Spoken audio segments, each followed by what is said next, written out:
Hello all, welcome back to my channel. ఈరోజు మా పిల్లలిద్దరికి లంచ్లోకి chicken fry చేస్తున్నానండి.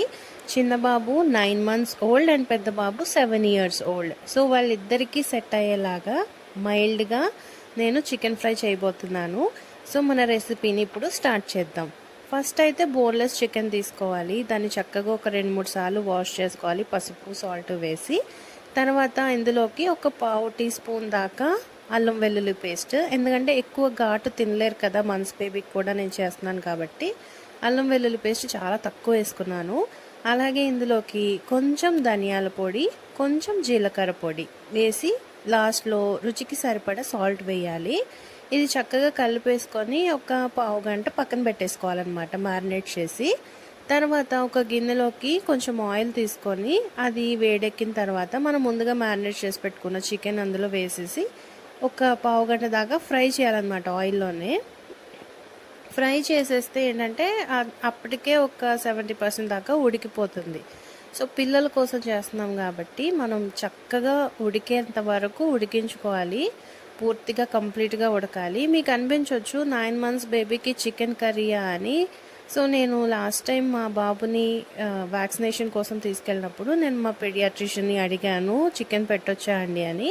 సో ఆయన చెప్పారు మాకు చికెన్ ఎగ్ కూడా చక్కగా పెట్టొచ్చమ్మా, మైల్డ్గా ఎక్కువ మసాలాలు వేయకుండా అని. సో అందుకని మా బాబుకి చికెన్ని కూడా నేను ఇంట్రడ్యూస్ చేసేసాను. సో చూసారు కదండి, ఆల్మోస్ట్ 70% దాకా ఫ్రై చేయడం వల్లే ఉడికిపోయింది. ఇప్పుడు ఒక గ్లాస్డ్ వాటర్ వేసేసుకోవాలి. సో పిల్లలకి వండేటప్పుడు మనం పూర్తిగా ఉడికేలాగా చేసుకోవాలని చెప్పాను కదా, అందుకని ఒక గ్లాస్డ్ వాటర్ దాకా వేసేసుకొని మూత పెట్టేసుకొని చక్కగా ఉడికించుకోవాలి. సో మొత్తానికి మన చికెన్ ఉడికిపోయిందండి. ఇందులో ఉన్న వాటర్ అంతా కూడా డ్రై అయిపోయింది కదా.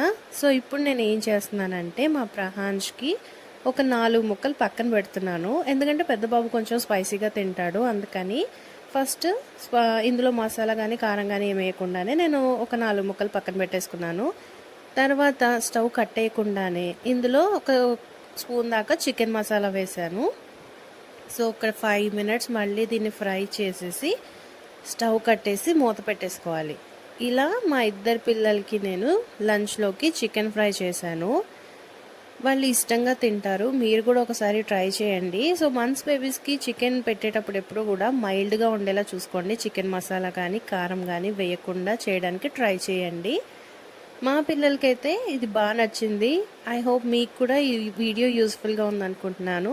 ఇంకా బేబీ వీడియోస్ అండ్ మమ్మీస్కి సంబంధించిన వీడియోస్ మన ఛానల్లో వస్తూ ఉంటాయి. సో సబ్స్క్రైబ్ చేసుకోవడం మర్చిపోకండి. Bye bye.